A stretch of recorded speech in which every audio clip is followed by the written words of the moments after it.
के अंदर अपनी लड़ाई को उन्होंने देश बचाने की लड़ाई कहा और कहा कि देश को बिकने नहीं देंगे। नारा तो नरेंद्र मोदी ने दिया था ना मैं खाऊंगा ना खाने दूंगा। अब समझ में आ गया कि वो लोगों को खाना भी नहीं खाने देना चाहते। और कहा था मैं देश को बिकने नहीं दूंगा, क्योंकि वो नहीं चाहते कोई और बेचे, मैं खुद बेच डालूंगा।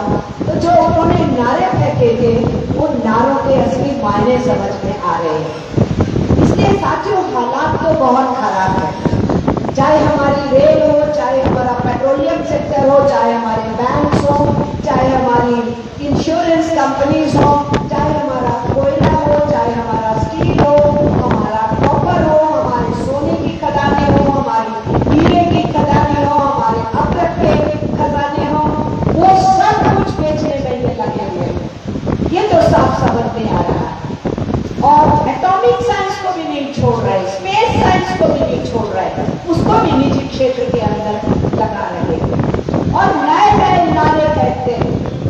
ठीक ही कहा यहाँ हमारे साथी पासवान ने कि नारा जुमला गिर दिया उन्होंने। जब उनसे पूछा गया कि 15 लाख रुपए खाते में नहीं आए तो आपने वायदा किया था और 2 करोड़ रोजगार का वायदा किया था, और अमित शाह ने आपके बिहार की धरती के ऊपर चुनावों के दौरान ये बात कही थी कि वो चुनावी झूठा था। इसलिए इनकी जुमलेबाजी को तो हम देख ही रहे हैं। हर प्रॉमिस, हर वायदा जो किया था वो टूटता नजर आया, उसको इन्होंने पूरा नहीं किया।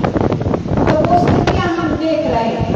और उसके साथ साथ ये भी एक सच है कि देश को बेचने के साथ साथ देश को बांटने का काम भी ये कर रहे हैं।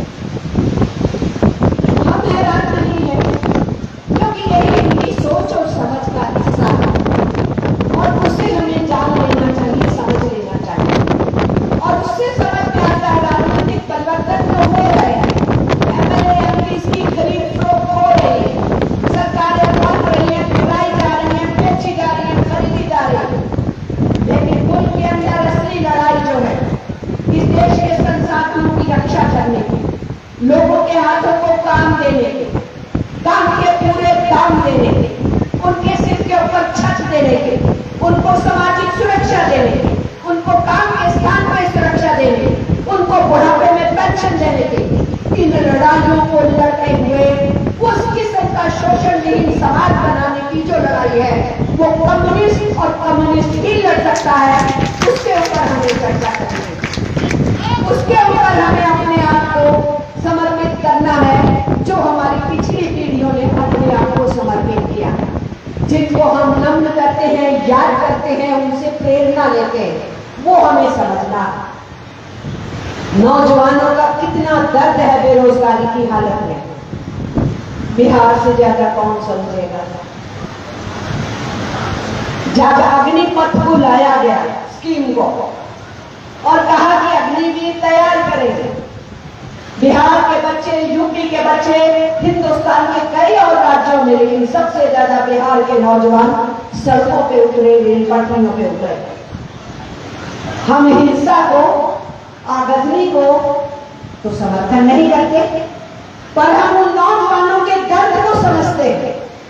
उनको कितना एंग्विश था, कितना कष्ट था कि सरकार उनसे इतना बड़ा धोखा क्यों कर रही है, उनके साथ मजाक क्यों कर रही है।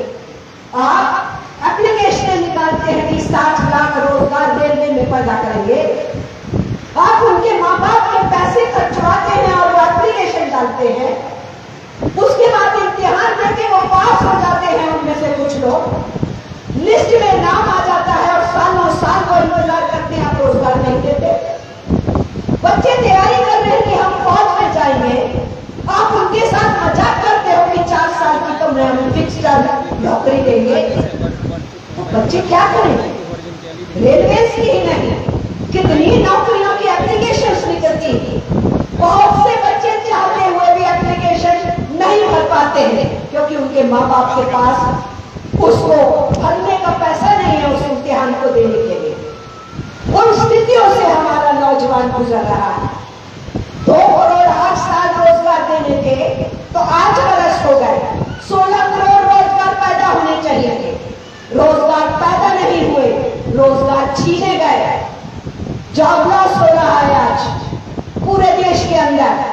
पहले नोटबंदी ने 1/3 हमारी छोटी फैक्ट्रियां, स्मॉल, मीडियम और माइक्रो इंडस्ट्री ठप हो गई थी। अब जीएसटी के बाद ठप हो गए और अब कोरोना के बाद 1/3 ऐसी जो कंपनियां छोटे स्केल की हैं वो मर चुकी हैं।